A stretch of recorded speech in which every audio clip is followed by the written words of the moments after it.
우리가 인생을 살아가다 보면 도무지 길이 보이지 않는 위기의 상황에 처할 때가 있습니다. 언제 끝날지 모르는 깊은 절망의 터널에 들었을 때가 있습니다. 그러면 앞이 캄캄해지면서 무엇을 어떻게 해야 할지 알 수가 없게 됩니다.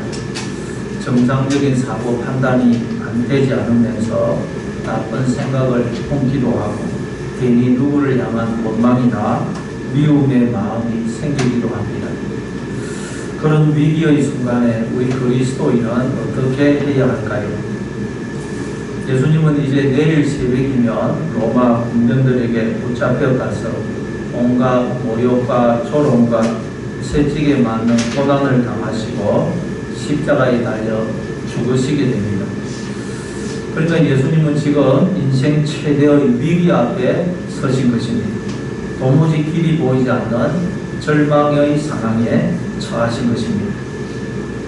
그런데 왜 예수님이 그렇게 고난을 받고 십자가에 달려 죽으셔야 됩니까? 자신의 무슨 죄나 잘못 때문입니까? 아닙니다. 제자들의 죄, 즉 우리들의 죄 때문입니다. 그런데 그런 제자들은 지금 어떤 보이느냐? 예수님께 충성을 다하고 있느냐? 그게 아니고 그 중에 하나인 가룟유다는 예수님을 팔아 넘길 생각을 하고 있고 모든 제자들이 조금 있으면 다 예수님을 배신하고 도망갈 것입니다. 그래서 예수님이 죽게 됩니다. 만일 여러분이 누구의 배신과 누구의 죄 때문에 여러분이 억울하게 죽게 되었다. 그러면 여러분 그때 어떻게 하시겠어요? 틀림없이 분노하면서 내가 어떻게 하면 억울한 걸 갚을 수 있을까? 원수를 갚을 수 있을까?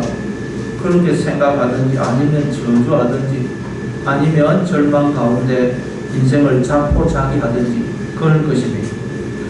그런데 예수님은 이런 상황에서 뭘 하십니까? 예수님은 이런 상황을 앞에 두시고 제자들과 마지막 만찬을 행하십니다. 예수님은 가룟유다가 자기를 팔아 넘길 것과 모든 제자들이 오늘 밤에 자신을 배신하고 도망갈 것을 아시면서도 제자들과 만찬을 행하십니다. 다른 공강복음서에서 보면 예수님이 떡을 떼어주시면서 먹으라. 이것은 너희를 위한 내 살이다. 또 잔을 주시면서 이 잔을 마시라. 이 잔은 내가 너희를 위하여 흘리는 바 나의 피, 곧 언약의 피다. 그러시죠. 그럼 지금 이게 우리를 향한 하나님의 사랑이라는 것입니다. 우리는 하나님을 팔아 넘기고 배신하는데도 하나님을 대적하고 원수로 행하는데도 하나님은 그런 우리에게 끊임없이 당신의 생명을 전부를 주시는 사랑을 베풀고 계시다는 것입니다. 그러니까 하나님의 사랑은 기본적으로 원수를 사랑하는 것입니다. 진정한 사랑이란 원수를 사랑하는 것이라는 것입니다. 왜냐하면 사랑은 대상을 가리지 않기 때문입니다. 그래서 로마서 5장 8절에 보면 우리가 아직 죄인 되었을 때에 그리스도께서 우리를 위하여 죽으심으로 하나님께서 우리에 대한 자기의 사랑을 확정하셨느니라 그렇게 말씀하고 있죠. 우리는 지금 하나님으로부터 이런 이해할 수 없고 청량할 수 없는 사랑을 받고 있다는 것입니다. 자, 그런데 지금 예수님으로부터 이런 사랑을 받고 있는 제자들은 지금 어떤 상태입니까? 지금 그들은 뭘 하고 있죠? 가룟유다는 예수님을 지금 팔아 넘길 생각을 하고 있고, 그리고 누가복음 22장 24절을 보면 나머지 제자들은 누가 서로 크냐 하는 걸 두고 다투고 있었다고 말씀합니다. 누가 서로 크냐 다투고 있었다는 거예요. 그래서 지금 만찬이 시작되었는데도 제자들 중에서는 아무도 다른 사람의 발을 씻어주려고 하지를 않습니다. 왜냐하면 발을 씻어주는 일은 가장 천한 종이 하는 가장 천한 일이거든요.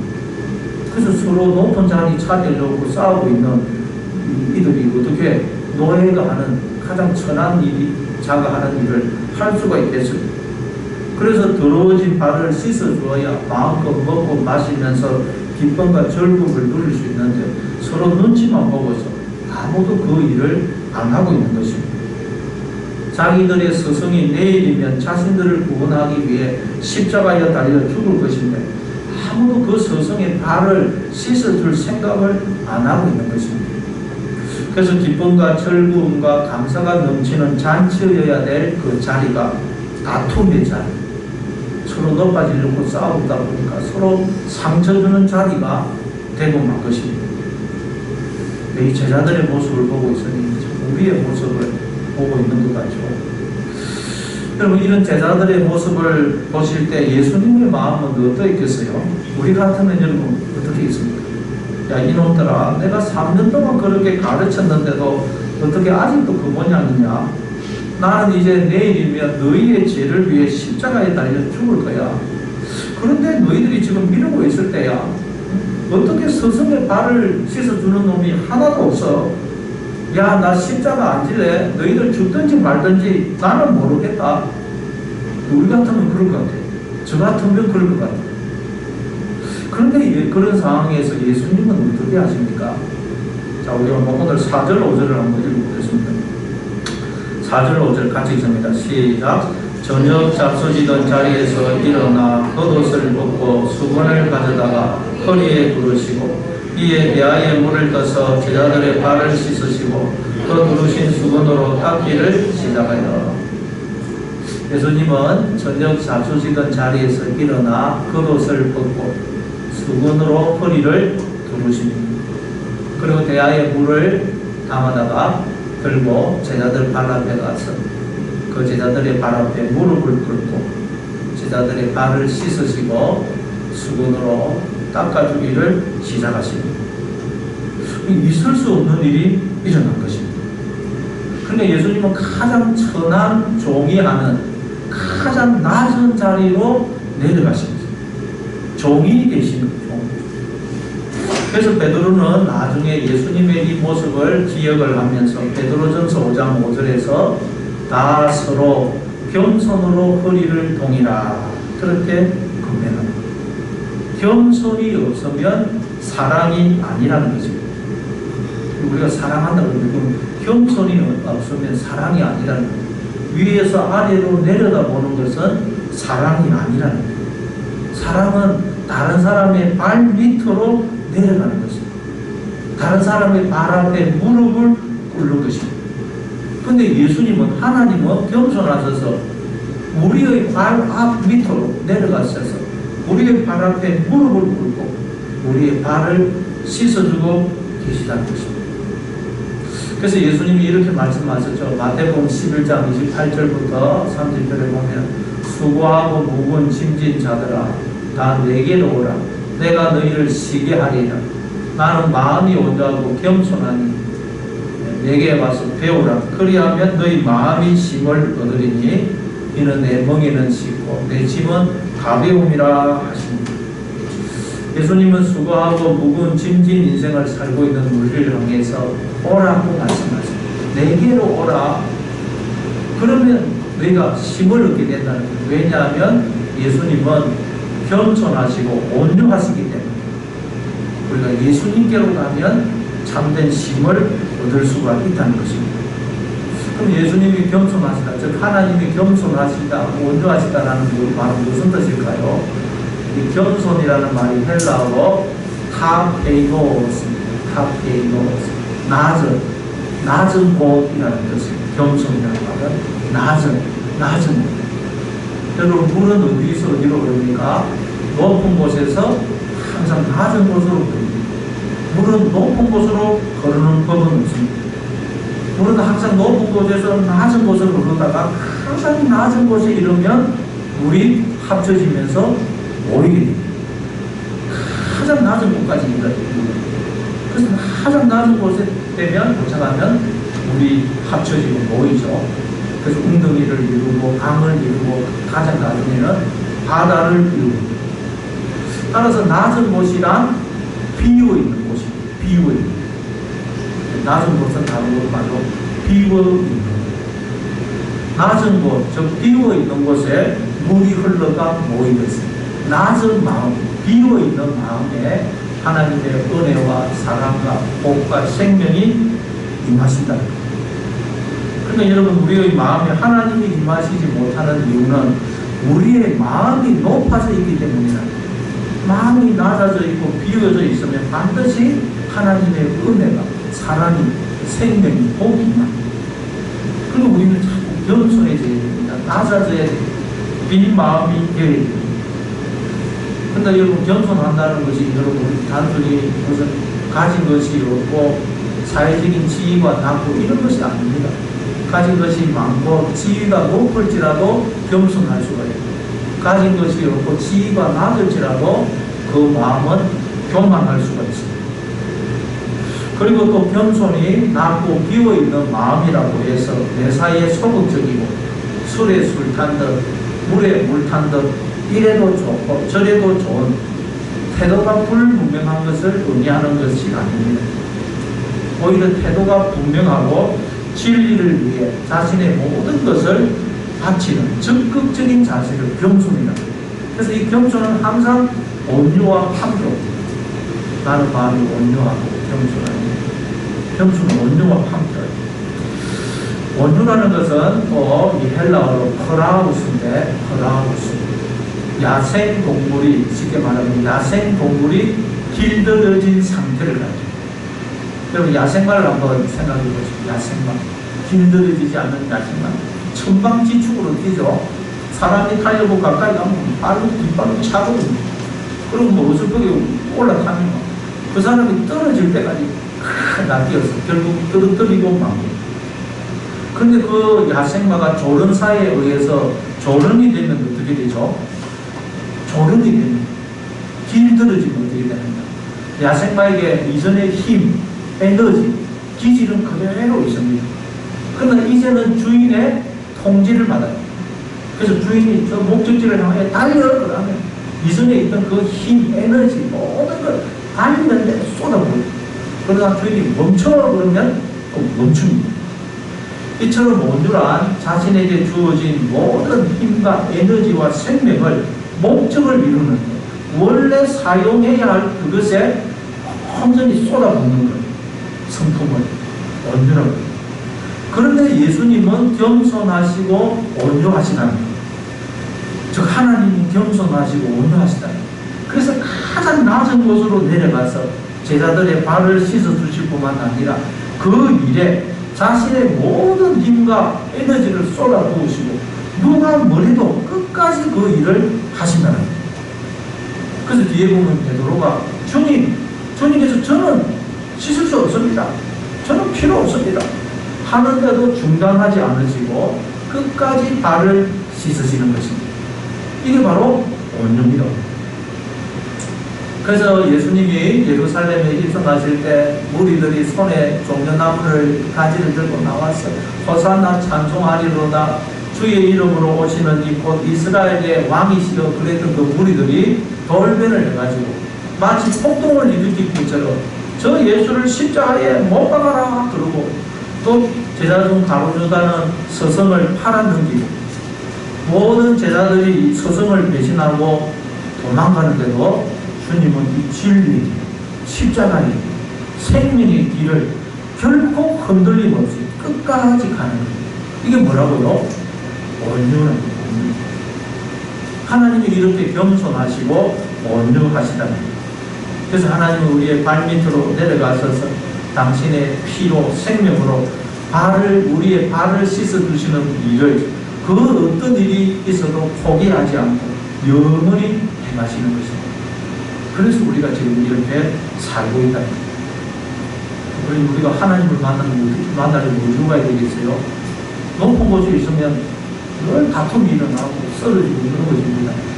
가장 낮은 곳으로 내려가야 그곳에 계신 하나님을 만나게 되고 세상의 소리는 안 들리고 하나님의 음성만 듣게 됩니다. 여러분도 가장 낮은 곳으로 내려가셔서 그곳에서 주님을 만나시고 주님과 이 십자가의 길, 진리의 길, 구원의 길을 누가 뭐라도 흔들리지 말고 온 힘을 다하여 끝까지 걸어가시는 여러분 되시기를 바랍니다. 자, 그리고 한번 6절, 7절 한번 들어보겠습니다. 6절, 7절 6절, 7절 같이 읽습니다. 시작. 시몬 베드로에게 이르시니 베드로가 이르되 주여 주께서 내 발을 씻으시나이까. 예수께서 대답하여 이르시되 내가 하는 것을 내가 지금은 알지 못하나 이후에는 알리라. 예수님이 제자들의 발을 씻어주셨는데 제자들 중에 누구의 발부터 제일 먼저 씻어주셨을까요? 성경에는 나와 있지 않지만 크리소스톰이라는 교부는 아마 예수님이 가룟 유다의 발부터 제일 먼저 씻어주셨을 것이다, 그렇게 추측을 하고 있습니다. 일리가 있는 해석이라고 생각합니다. 왜냐하면 우리가 가장 사랑하기 어려운 자를 사랑하면 전부를 사랑할 수 있어요. 그러나 사랑하고 싶은 사람을 사랑하면 우리는 전부를 사랑 못합니다. 가장 사랑할 수 없는 사람을 사랑할 때 우리는 전부를 사랑할 수 있다. 즉 원수를 사랑하면 우리는 모두를 사랑할 수 있습니다. 그런 점에서 아마 예수님 가룟 유다의 발부터 씻어주셨을 것이라 생각됩니다. 근데 어쨌든 우리가 이 장면을 보면서 놀라게 되는 사실은 스승이 제자들의 발을 씻어주는데도 제자들이 아무도 그걸 거부를 안 하고 그냥 가만히 있더란 거예요. 스승이 제자들의 발을 씻는다는 건 있을 수 없는 일입니다. 그러니 예수님이 자기들의 발을 씻어줄 때 제자들은 소스라치게 놀라면서 스승님, 이러시면 스승님의 체면과 위치는 뭐가 되며 또 우리는 뭐가 됩니까? 낙대 먹은 놈들이라고 사람들에게 손가락질 받습니다. 그러니 제가 발을 씻을 테니 스승님은 앉아 계십시오. 이래야 상식과 교양이 있는 인간이라고 할 수 있을 것입니다. 근데 제자들 중에 아무도 예수님 내가 발을 씻겠으니 예수님은 앉아 계십시오, 이렇게 말하는 인간이 아무도 없어요. 왜? 서로 누가 크냐 지금 싸우고 있거든요. 그러다가 베드로 차례가 되자 베드로는 주님께서 제 발을 씻으신단 말입니까? 그럴 수는 없습니다 라고 말합니다. 베드로도 주님 제가 발을 씻겠습니다. 근데 주님은 앉아 계십시오, 이렇게는 말 안 하고 주님 다른 사람이 제 발을 씻어 주셔야지 주님께서 제 발을 씻을 수는 없습니다, 그렇게 말합니다. 아마 베드로는 자기가 제자들 중에 수제자니까 다른 제자들 중에 누군가가 발을 씻어주기를 바라고 있었던 것 같아요. 이게 원리죠. 세상에서는 높아지고 힘이 있고 지위가 높아가면 섬김을 받으려고 합니다. 그러나 하나님이 우리를 높여주시고 직분을 주시고 많은 은혜를 주시는 것은 섬김을 받으라고 주는 게 아니고 낮아져서 섬기라고 그러십니다. 그리고 낮아져서 섬길 때 하나님의 은혜와 사랑과 복이 자꾸 주어집니다. 그래서 만왕의 왕이시고 만주의 주이신 하나님이 가장 낮은 곳에서 우리를 섬겨주시는 것입니다. 근데 베드로는 이 하나님 나라의 원리를 모르고 예수님의 섬김, 즉 하나님의 섬김을 거부합니다. 예수님 전 이거 필요 없습니다. 그래서 예수님은 그런 베드로를 향하여 네가 지금은 알지 못하나 이후에는 알리라 그랬습니다. 그러니까 예수님은 지금 베드로를 비롯한 제자들이 지금은 너무도 형편없는 모습이지만 그러나 예수님은 제자들을 믿으시는 거예요. 예수님은 소망을 가지고 미래를 희망적으로 지금 보고 계시는 거예요. 네가 지금은 알지 못하지만 이후에는 알 거야. 예수님은 지금 제자들을 희망적으로 보고 계시는 거예요. 왜 그렇습니까? 고린도전서 13장 7절에 보니까 사람은 모든 것을 참으며 모든 것을 믿으며 모든 것을 바라며 모든 것을 견디느니라. 사랑하게 되면 끝까지 그 사람을 믿게 돼 있다는 거예요. 그러니까 여러분 우리는 누군가를 향해 저 사람은 안 돼, 이러면 안 된다는 거예요. 그건 사랑하지 않기 때문입니다. 저 사람도 언젠가는 변화될 거야. 우리 이렇게 봐야 된다는 거예요. 우리는 누구를 보더라도 희망적으로 봐야 됩니다. 그가 변화될 것을 믿어야 됩니다. 왜냐하면 하나님이 함께 하시기 때문입니다. 자식을 키울 때도 지금은 부모의 심정을 모르지만 나중에는 알 거야, 이렇게 믿어야 됩니다. 그리고 우리가 그렇게 믿기 때문에 자식을 키우는 건 아닙니까? 여러분 우리는 어떤 절망적인 상황에 처하더라도 하나님이 함께 하시기에 언제나 미래를 희망적으로 긍정적으로 봐야 됩니다. 안 돼, 희망이 없어. 이러면 안 된다는 거예요. 그럼 왜 그렇다고요? 사랑이 없어서. 사랑하게 되면 모든 것을 믿게 되고 바라게 되고 모든 것을 희망적으로 보게 됩니다. 민수기 14장에 보면 그 12명의 정탐꾼이 가나안 땅을 정탐하고 와서 그 결과를 보고하는 장면이 나옵니다. 12명의 정탐꾼들이 다 똑같은 가나안 땅을 보고 왔어요. 정탐하고 왔어요. 똑같은 가나안 땅, 똑같은 현실을 보고 왔습니다. 근데 그 보고의 내용은 전혀 다르죠. 10명의 정탐꾼은 부정적인 보고를 합니다.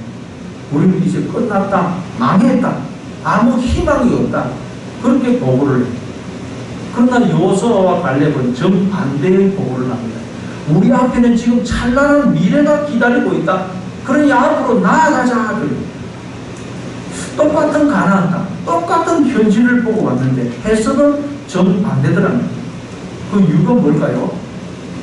10명의 정탐꾼은 땅만, 현실만, 환경만 쳐다본 반면 여호수아와 갈렙은 자신들과 함께 하시는 하나님을 봤기 때문입니다. 하나님이 저 땅을 우리에게 주신다고 약속하지 않았느냐? 그 하나님이 지금 우리와 함께 계신다. 그러니 올라가서 저 땅을 차지하자라는 것입니다. 그러나 모든 이스라엘 백성들은 여호수아와 갈렙의 말이 아닌 10명의 정탐꾼의 부정적인 보고를 받아들이죠. 그래서 밤새도록 통곡을 하고 울고 절망해요. 그랬더니 그들은 그들의 믿음대로 가나안 땅에 못 들어가고 광야에서 다 죽게 됩니다. 오직 여호수아와 갈렙만 그들의 믿음대로 가나안 땅에 들어갑니다. 여러분, 여러분의 미래를 항상 소망을 가지고 희망적으로 보시기 바랍니다. 여러분이 보는 대로 믿는 대로 이루어집니다. 하나님의 약속을 붙들고 여러분 항상 소망적으로 희망적으로 보시고 여러분의 그 믿음대로 되는 여러분의 삶이 되시기를 바랍니다. 우리 한번 8절을 읽어보겠습니다. 8절 같이 있습니다. 시작. 베드로가 이르되 내 발을 절대로 씻지 못하시리다. 예수께서 대답하시되 내가 너를 씻어주지 아니하면 내가 나와 상관이 없느니라.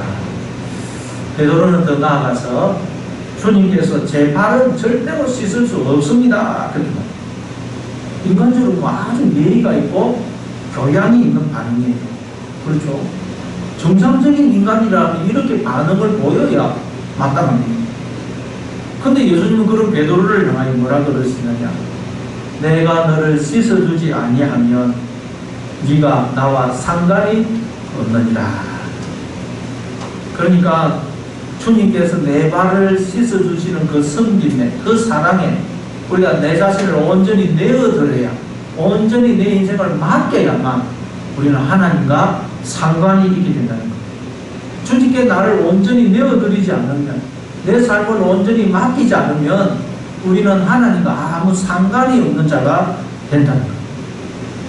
그럼 여러분, 우리가 하나님께서 가장 낮은 자리로 내려가셔서 우리의 발밑으로 내려가셔서 우리의 발을 당신의 피로 생명으로 씻어주시는 그 하나님의 성민과 사랑에 나를 온전히 내어드린다면 우리는 어떤 태도를 가지게 되겠어요? 하나님이 내 발을 씻어주시는 거예요. 그러니 너무너무 죄송스럽고 미안하고 고맙고 감사해서 황송한 거예요. 나 같은 죄인을 이렇게 사랑해 주시다니 나는 받은 은혜와 사랑을 감당할 수가 없습니다. 이럴 때 그 사람은 하나님과 바른 관계 속에 있는 것입니다. 그럼 우리가 어떻게 할 때 아내와 바른 관계를 맺을 수 있다는 거예요? 아내는 나한테 너무 가분한 사람이다. 내가 아내한테 받은 은혜와 사랑은 갚을 길이 없다.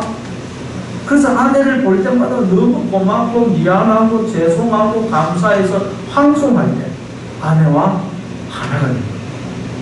그런 마음이 없으면 아내와 하나가 안 된다.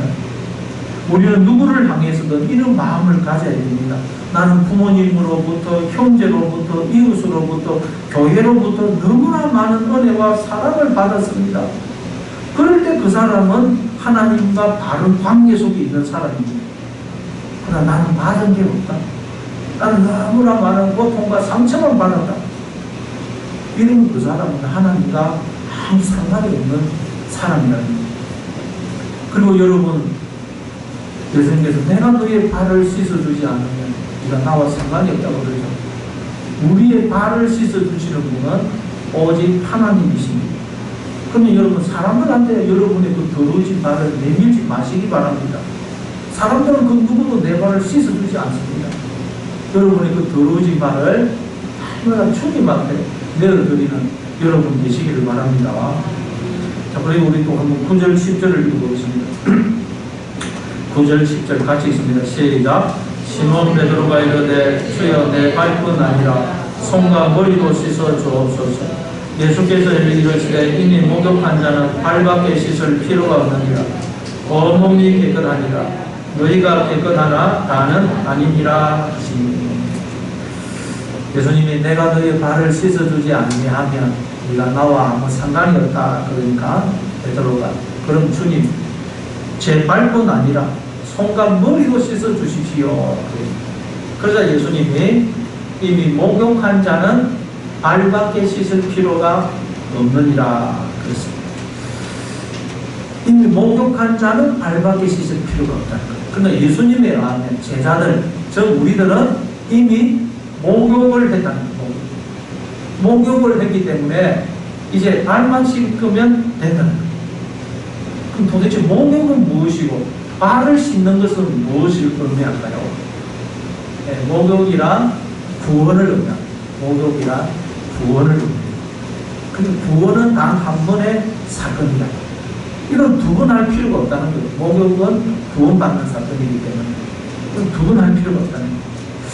자, 여러분, 그럼 구원은 뭐죠? 구원. 원래 구원은 얼마나 많이 이야기하면 구원이 뭘까요? 구원을 받는다. 구원이란 바로 하나님의 자녀가 되는 거예요. 하나님과 관계를 맺는 걸 말합니다. 근데 원래 모든 인간들은 하나님이 당신의 영을, 피를, 생명을 부어나신 하나님의 자녀죠.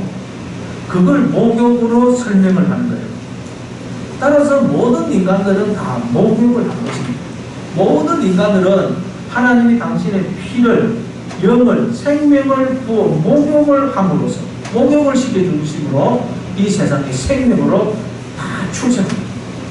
출생을 한다는 말은 목욕을 합니다. 그런데 인간들이 이 세상에 목욕을 해서 이 세상에 태어나니까 하나님을 떠남으로 발이 더러워지더란 거예요. 탕자가 아버지를 떠나니까 가져갔던 재산 다 잃어버리고 더러운 옷을 입고 돼지 우리에서 살죠. 돼지 우리에서 사니 얼마나 더럽겠어요.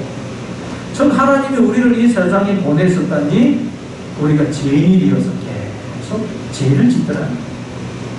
그렇지만 하나님은 우리가 죄인이 되었다고, 발이 더러워졌다고 우리를 향해 너는 이제 내 아들이 아니야, 그렇게 외면하시거나 거절하지 않으시고 죄인인 우리, 발이 더러워진 우리를 그대로 변함없이 아들로 받아주시고는 발을 씻어주신다는 거예요. 우리를 아들로 받아주시고는 끊임없이 우리를 깨우치시고 가르치셔서 우리를 죄로부터 떠나게 하신다는 거예요. 그렇게 해서 다시 우리를 하나님의 자녀로 회복시켜가시고 우리를 양육하신다는 거예요. 따라서 여러분, 우리도 누군가의 발이 더럽다고 그 사람을 외면하거나 거부하거나 배척하면 안 되는 것입니다. 아무리 그 사람의 발이 더럽다 하더라도 우리는 그를 받아줘야 됩니다. 받아주고 그의 발을 씻어줘야 돼요. 그를 깨우치고 가르쳐서 그가 죄로부터 떠나게 해야 됩니다. 이게 하나님의 방식이라는 거예요. 발이 더럽다고 그 사람을 외면하면 안 된다는 거예요. 그를 받아들여서 발을 씻어줘야 된다는 거예요.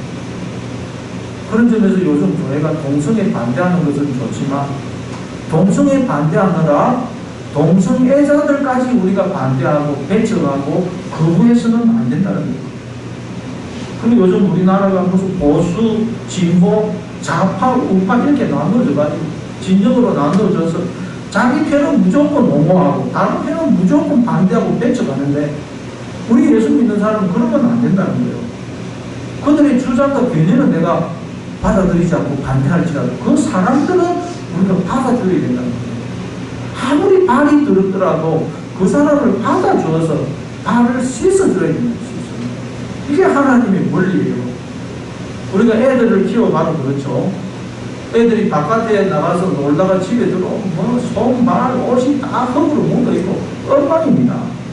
그렇다고 엄마가 야, 너 어디 그렇게 더러워진 몸으로 집에 들어오려고 그래? 나가! 넌 이제 더러워졌으니까 내 아들이 아니야. 그런 엄마가 있습니까? 아니죠. 야, 너 조심해서 놀아야지. 이러면 엄마가 빨려하기 힘들잖아.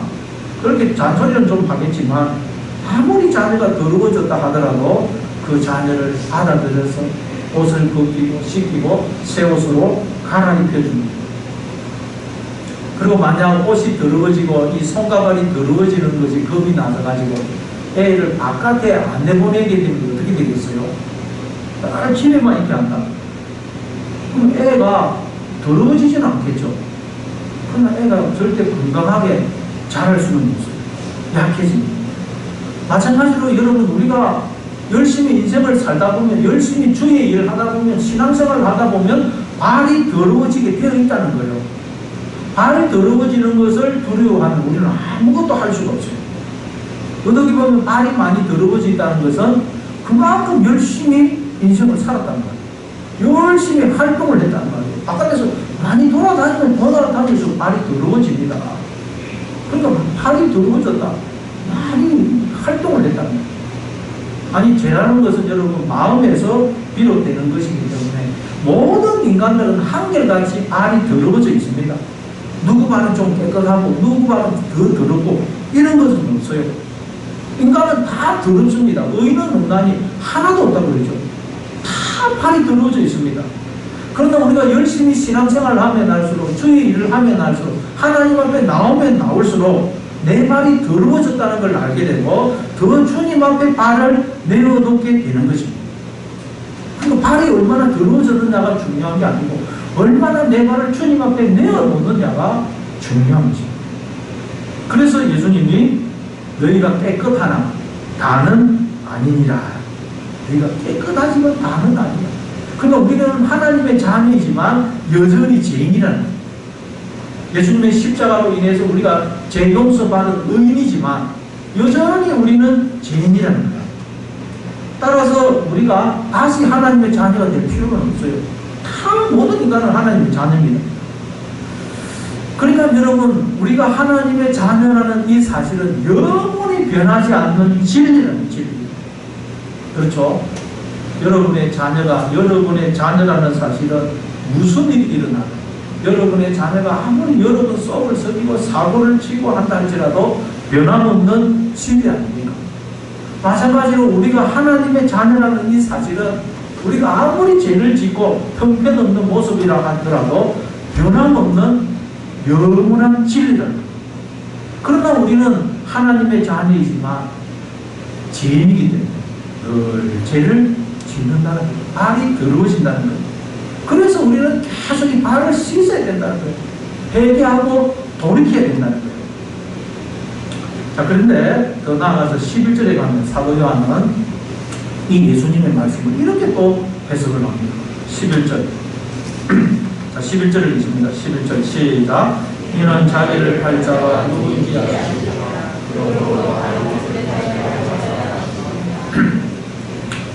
사도 요한에 가면 예수님은 가룟 유다가 자신을 팔 것을 아셨기 때문에 제자들을 향하여 너희들이 깨끗하나 다는 아니다, 그렇게 말씀을 하셨다는 거예요.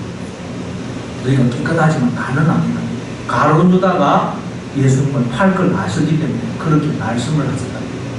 그러니까 어디에 가든지 거기에는 가룟 유다가 있다니까. 예수님은 어디에 가든지 가룟 유다가 있다는 거예요. 어느 가정이든 어느 직장이든 어느 교회든 거기에는 반드시 가룟 유다가 있다는 거예요. 아, 저 사람만 없으면 좋겠다, 그렇게 생각되는 가룟 유다가 어디에 가든 있다는 거예요. 그러나 그 사람이 없어진다고 해서 가룟 유다가 없어지는 게 아니에요. 그 사람이 없어지면 또 다른 가룟 유다가 일어난다는 거예요. 언제나 다는 깨끗할 수가 없다는 거예요. 너희가 깨끗하지만 다는 아니다는 거예요. 다시 말해 하나님께서 언제나 우리 가운데 가룟 유다를 허락하시다. 아니 왜 하나님께서 가룟 유다를 우리 가운데 허락하시는 걸까요? 바로 우리를 향한 하나님의 구원을 이루어가기 위해서입니다. 우리 생각에는 가룟 유다가 없으면 너무 좋겠는데 하나님은 이 가룟 유다 때문에 하나님의 구원의 역사를 놀랍게 이루어 가시더라는 거예요. 그렇죠?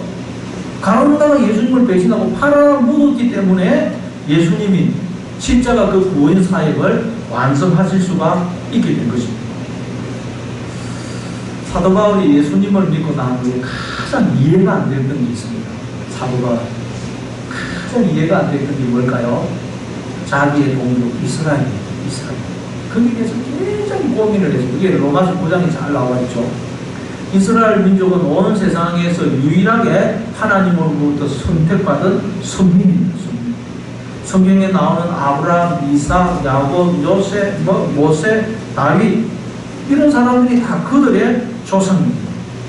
그들에게만 하나님의 말씀이 주어져 있고 성전과 제사 제도가 주어져 있고 온갖 약속과 언약과 할례가 주어졌습니다. 거기 보면 로마서 9장에 보면 잘 나와 있죠. 그래서 그들은 그 하나님 주신 말씀에 따라 오직 메시아를 눈이 빠지게 기다렸어요. 그들만 메시아를 기다렸습니다. 그런데 정작 예수님이 오셨더니 그 유대인들이 예수님을 못 알아보고 예수님을 십자가에 못 박아 죽였습니다. 그리고 예수 믿는 사람들을 박해하고 사도 바울이 복음을 전할 때도 사도 바울을 가장 반대하고 박해했던 자들이 누구냐? 자기의 동족 이스라엘 사람들입니다. 말하자면 사도 바울이 보니까 하나님의 백성인 이스라엘 민족들이 다 가룟 유다가 되어 있더라는 거예요. 가룟 유다가 이스라엘 민족들이. 그런데 놀랍게도 유대인들이 가룟 유다가 되어서 복음을 거부하고 박해하는 바람에 복음이 전 세계에 전파가 됐더라고요. 유대인들이 가룟 유다가 되어서 복음을 반대하고 예수 믿는 사람을 박해하는 바람에 오히려 복음이 전 세계에 퍼지게 되더라고요. 만약 유대인들이 복음을 받아들였다면 어떻게 됐을까요? 그들은 지금까지 나오던 대로 우리는 하나님의 선택받은 백성이다. 우리만 복음을 가진 민족이다. 그러면서 자기들만 그 복음을 붙든 채 자랑하고 있었을 것입니다. 그러면 복음이 이스라엘 땅을 벗어날 수가 없어요. 그런데 이 이스라엘 민족이 가룟 유다가 되어가지고 복음을 반대하고 예수 믿는 사람을 박해하니까 이 예수님의 제자들 사도들이 이스라엘 땅에 못 있고 전 세계로 흩어져가지고 복음을 전하고 복음이 전 세계에 전파되더라고요. 그러니까 하나님은 우리 인간의 악을 이용해서 당신의 구원을 이루어 가시더라고요. 사실 사도 바울도 부활하신 예수님이 찾아오셔서 강권적으로 변하시기 전에 사도 바울도 가룟 유다였죠. 사도 바울도 가룟 유다일 거라고 있었어요. 예수 믿는 사람을 박해하고 잡아다가 옥에 가두는 역할을 하고 있지 않았습니까? 근데 그랬더니 이 사도 바울 때문에 또 예수 믿는 사람들이 더 주님을 붙들고 저 땅 세계 흩어져서 복음을 전함으로 이 하나님의 복음이 또 더 퍼지게 되더라고요. 그런 목적으로 하나님은 항상 우리 가운데 가룟 유다를 허락하신다. 그러니까 누구 한 사람이 가룟 유다가 아니고 우리 모두가 사실은 서로가 서로에게 가룟 유다 역할을 할 수가 있다는 거예요. 우리 모두가 가룟 유다 역할을 할 수 있어요. 그럼 가룟 유다 때문에 예수님의 구원사역이 이루어졌다고 해서 가룟 유다가 잘했다는 말이 아닙니다. 가룟 유다 역할 한 것에 대해서는 반드시 하나님의 징계가 있네요. 이게 자꾸 모두 성경에 하는 이야기 아닙니까? 하나님이 심판하십니다. 그러나 하나님은 가룟 유다도 사랑하시고 가룟 유다도 사용하시잖아요. 이 사실을 기억해야 돼요. 예수님은 가룟 유다가 자신을 팔 것을 아셨음에도 불구하고 그를 사랑하셨고 그의 발을 씻어주셨고 그에게 떡과 포도주를 주셨습니다. 그러니 혹시 여러분에게 가룟 유다 역할을 하는 사람이 있습니까? 그 사람을 미워하지 마시기 바랍니다. 하나님이 저 사람을 통해서 나를 태우고 계시고 나의 구원을 이루고 가신다. 저 사람을 통해서 하나님이 나를 따르고 가신다 하고 생각하고 고맙게 생각하시고 그걸 불쌍히 여기시고 기도해 주시기 바랍니다. 물고기를 저 강원도에서 서울까지 이송을 할 때 그 물고기가 서울에 올 때까지 살아있도록 하기 위해서 그 속에 메기를 넣어둔다고 모르지 않습니까? 메기가 물고기를 계속 공격을 하니까 물고기가 도망다니느라 죽을 틈이 없다는 거예요. 도망다니느라 가만히 죽고 와서 공격을 하니까 그래서 물고기가 서울에 올 때까지 살아있다는 거예요. 마찬가지로 하나님께서 우리를 깨우시기 위해서 우리의 구원을 완성하시기 위해서 우리에게 더 큰 은혜와 복을 주시기 위해서 우리를 앞으로 계속 나아가도록 하기 위해서 가룟유다를 허락하신다는 거예요. 심지어 사도 바울에게는 몸에 가시 사탄의 사자가 주어졌죠. 몸에 큰 가시가 찔려져 있으니 얼마나 그랬어요. 꼼짝도 못하고 손도 못 쓰고. 그래서 사도 바울이 하나님께 3번이나 이걸 좀 제거해달라고 기도했더니 하나님은 내 은혜가 내게 족하도다. 이는 내 능력이 약한 데서 온전하여집니다. 그렇게 말씀합니다. 왜냐면 우리가 약해야 하나님께 기도합니다. 약해야 하나님을 의지하고 붙들기 때문입니다. 우리의 눈동자도 보면 가운데 까만 부분이 있고 주위를 흰 자위가 싸고 있죠. 근데 여러분 우리가 사물을 보는 것은 흰 자위가 아니고 가운데 까만 부분, 신기하죠. 별은 늘 있지만 낮에는 안 보이고 캄캄해져요. 어둠이 덮쳐요. 별이 드러납니다. 마찬가지로 고통과 아픔과 시련을 통해서 우리는 더 성숙하게 되고 하나님을 더 깊이 알아가게 되는 것입니다. 눈이 열리는 거예요. 그래서 고통 없이 영광이 없고 십자가 없이 도발이 없다. 그래서 지나고 보니까 모든 것이 다 하나님의 은혜더라는 거예요. 지나고 보니까 여러분 이 놀라운 은혜가 여러분 모두에게 있기를 바랍니다.